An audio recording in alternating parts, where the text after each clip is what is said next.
Assalamualaikum warahmatullahi wabarakatuh. Selamat pagi peserta didik kelas 8. Sebelum kita mulai pelajaran, marilah kita sama-sama mengucapkan basmalah. Bismillahirrahmanirrahim. Tujuan pembelajaran hari ini yaitu peserta didik dapat menentukan informasi dalam teks eksposisi. Untuk materi kita yaitu menentukan unsur-unsur teks eksposisi. Teks eksposisi dibentuk oleh dua unsur utama, yakni gagasan dan fakta. Gagasan disebut juga pendapat.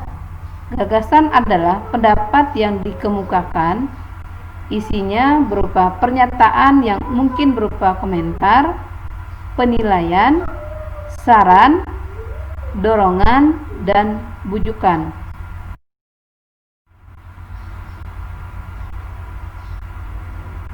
Sementara itu, fakta adalah keadaan atau peristiwa yang merupakan kenyataan, sesuatu yang benar-benar atau terjadi.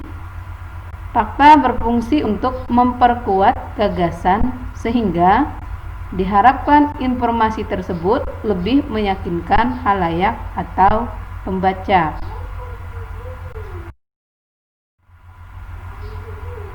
Yang kedua yaitu memahami jenis-jenis teks eksposisi. Nah, dalam memahami jenis-jenis teks eksposisi itu ada 6.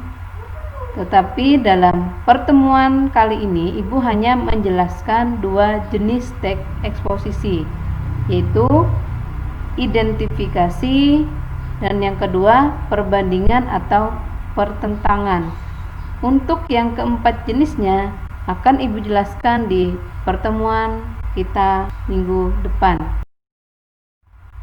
Nah, yang pertama jenisnya yaitu identifikasi.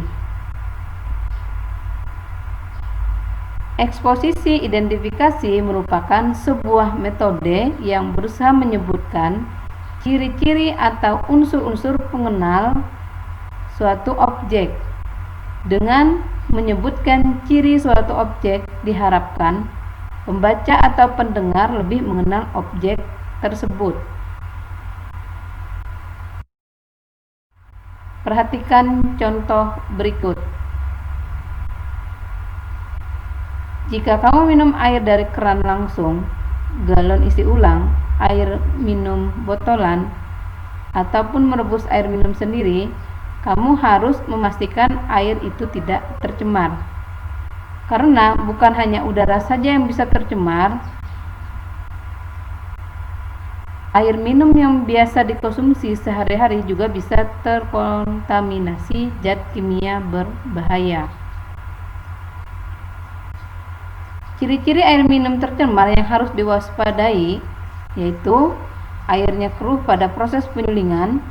Umumnya warna air yang bening merupakan kunci penting untuk menguji seberapa baik kualitas air tersebut. Kita bisa langsung mengetahui apa air minum tersebut tercemar atau tidak lewat mata telanjang.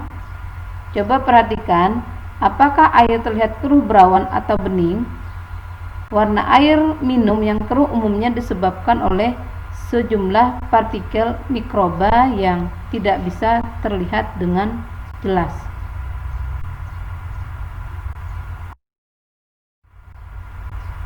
Jenis yang kedua dalam teks eksposisi yaitu perbandingan atau pertentangan. Perbandingan dan pertentangan merupakan tipe analisis dengan menggunakan teknik pengembangan paragraf dari paragraf itu sendiri. Kalimat utama yang mengandung pokok pikiran dalam paragraf dijelaskan dengan cara membandingkan dengan masalah lain.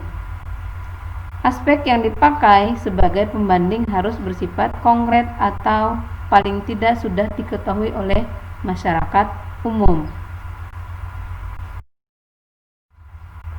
Perhatikan contoh berikut. Ada berbagai fenomena alam yang menakjubkan seperti gerhana matahari atau gerhana bulan. Namun ada juga fenomena alam yang kerap merugikan manusia. Misalnya saja, kabut asap merupakan fenomena yang dapat berbahaya bagi kesehatan manusia. Munculnya kabut asap di sekitar wilayah tempat kamu tinggal biasanya terjadi karena adanya campur tangan manusia di dalamnya. Walaupun tak jarang ada juga kabut asap yang berasal dari fenomena alam. Kabut asap bisa dikatakan juga sebagai bentuk lain dari polusi udara. Tak hanya berbahaya bagi manusia, kabut asap yang tebal juga dapat mengganggu jarak pandang, dikarenakan tebalnya dapat menghalangi sinar matahari. Kabut asap merupakan jenis polusi udara yang dihasilkan dari campuran beberapa gas dan partikel yang bereaksi dengan sinar matahari. Gas-gas yang terlibat dalam proses ini adalah karbon dioksida atau CO2, karbon monoksida atau CO, terus nitrogen oksida atau NO2, sulfur oksida SO2, senyawa organik volatil atau VOC, dan ozon. Sementara itu, partikel-partikel yang terdapat dalam kabut asap adalah asap itu sendiri, debu, pasir, dan serbuk sari.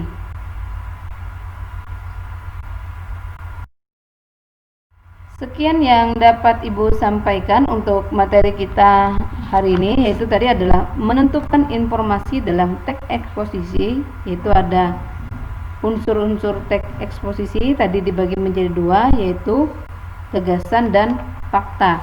Terus yang kedua adalah memahami jenis-jenis teks eksposisi.